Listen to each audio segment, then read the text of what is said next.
Hello，各位观众老爷们，今天咱们来聊一个特别有意思，甚至有点让人后背发凉的话题。这事儿的主角就是大名鼎鼎的 OpenAI 的 CEO 山姆·奥尔特曼，也就是那个亲手把 ChatGPT 这个神兽带到我们面前的男人。最近他在自家的播客节目里，居然亲口给我们这些用户敲响了警钟。说实话，我听完之后心里真是五味杂陈。他到底说了啥呢？简单来说，就是他发现咱们大家伙对 ChatGPT 实在是太信任了，信任到了一种让他这个当爹的都觉得有点害怕的程度。哎呀，这话从他嘴里说出来，感觉就像是法拉利的创始人告诉你，别把车开太快，有点魔幻现实主义那味儿了，对吧？他坦言 AI 这东西远没有我们想象中那么完美无瑕，他就像一个学富五车但又爱开小差的天才，时不时就会给你编造一些听起来特别真，但实际上完全是子虚乌有的信息。这个现象行话叫做幻觉，这个词儿用的特别形象，大家可以想象一下， AI 并不是在思考，它本质上是一个语言概率模型，像一个无情的猜词机器，它永远在猜下一个最有可能出现的词是什么，而不是在判断这个词背后的事实真相。所以当他遇到知识盲区时，他不会说我不知道，而是会基于他看过的海量数据，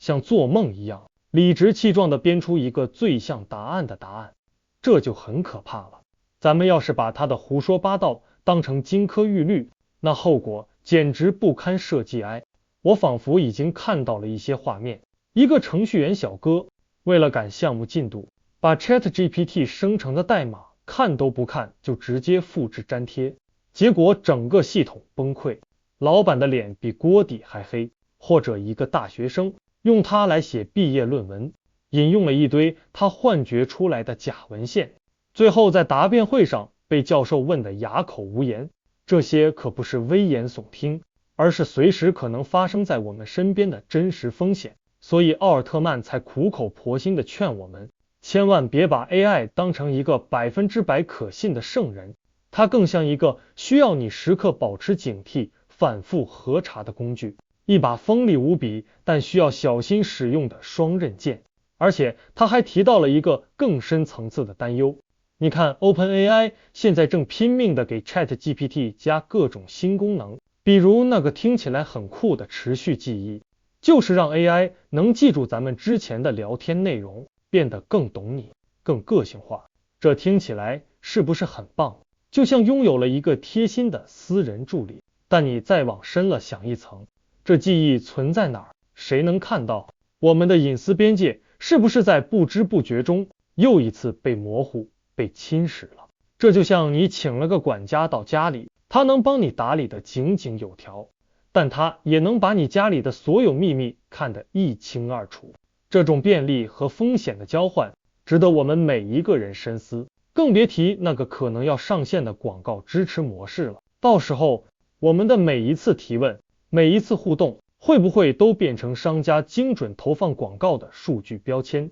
细思极恐啊！更有意思的是，奥尔特曼的态度还发生了一个180度的大转弯。他以前可是个硬件无用论者，觉得 AI 革命不需要什么新设备，但现在呢，他改口了。他说我们现在的电脑、手机，这些硬件和软件统统都是为那个没有 AI 的旧时代设计的。这话说的简直是振聋发聩。你想想，我们现在跟 AI 的互动方式，是不是还停留在打字、点击这种原始阶段？这就像给一个古代人一部智能手机，他却只会用它来砸核桃，完全没有发挥出它的真正潜力。奥尔特曼认为，未来的设备将是全新的物种，他们会更加具备环境感知能力，会更了解你的生活背景。这是什么意思呢？我来给大家打个比方，未来的 AI 设备可能就像电影《钢铁侠》里的贾维斯，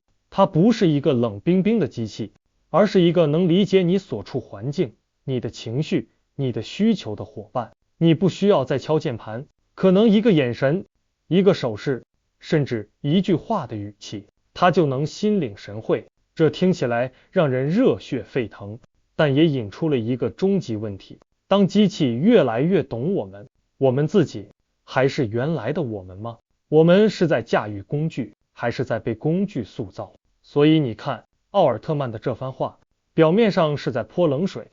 实际上是揭示了一个更加复杂和深刻的未来图景。他作为这个时代的引领者，他的担忧和转变，恰恰说明了 AI 技术的发展已经进入了一个深水区。它不再是一个简单的效率工具，而是正在像水和电一样渗透到我们生活的方方面面，重塑我们的世界，也重塑我们自己。我们不能再盲目乐观，也不能因噎废食，而是要带着批判性的眼光去理解它，使用它，监管它，确保这股强大的力量最终是为我们人类的美好未来服务的。好了，我今天就讲到这里，谢谢各位。